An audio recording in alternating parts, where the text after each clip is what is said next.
Good evening. My name is Lynn Blocker, and this is my audience. Alicia, her daughter Alicia, and Miguel. Um, the topic I chose for my third speech is a follow-up from my first two speeches, which stresses the importance of electronic health records, or EHRs, and the application that they have and the benefit for all of us, from the physicians to the patients and to their offices. So why do we need healthcare records? How do they make a difference for the physicians and their businesses, and most importantly, each one of us individually? Because after all, the world of EHRs affect each one of us individually, just as much as they do the physicians and their offices.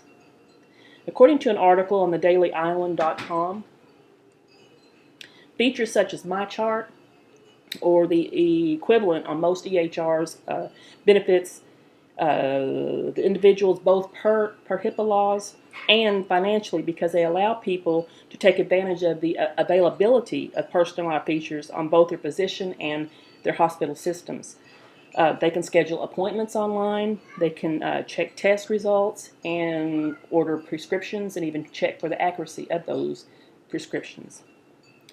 Usually this can be done without having to take off work or making time-consuming phone calls, which usually is not that good for us because most of us are usually at work, which saves the patient money because they don't have to miss work just to find out information that is at their fingertips through these personalized systems. Not to mention the fact that these programs can ensure accuracy, as I mentioned, through making sure that our test results are there, the prescriptions are actually, accurate. Health.gov stresses the savings by establishment with these EHR systems. When establishments save money, they are able to pass these savings along to their patients. Most often, duplicate tests and x-rays, for example, are passed on to the patient for either their deductible or their co-insurance, if they pay them at all. Quite often, insurances try to deny the claim altogether. Believe me, I work in a medical billing office, and I see this all the time. So when a physician is able to access these tests and x-rays through these EHRs, there's no need to pass this expense on to the patients. But what are the problems faced, and what needs to be done? How can we encourage the older generation of physicians that still hold to their ways, rejecting newer technologies simply because they don't understand them? According to CommonwealthFund.org,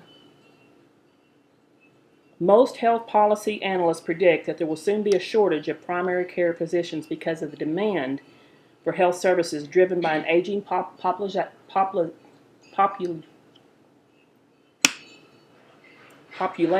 retiring physicians, and Americans gaining insurance coverage through the Affordable Health Care Act. So by getting all of the physicians on board sooner, EHR's efficiency will rise, allowing more patients care to be provided by physician's assistants and nurse practitioners, and by generalists rather than a specialist physician, increasing the opportunity for patients to receive care remotely. These trends will considerably decrease demand on physicians' time, which again save money for the establishment, thereby saving money and time to the patients as well. So how do we accomplish this? Education. How do we approach the cynicism and distrust that has been drummed into society about the security of our personal health information through these systems? Education.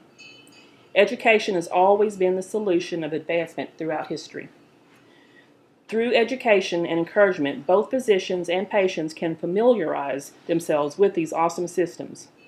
By showing them just how much of their time that can be saved and how much savings can be passed on to everyone involved, everyone is more likely to jump on board. And though the realization that less mistakes will most likely be made, they can then understand how EHRs are the future, better, more efficient, competent care, thus saving more lives. perhaps even their own one day. Thank you. Once again, I want to introduce you to my audience and thank them, Alicia, daughter Alicia, and Miguel. Thank you.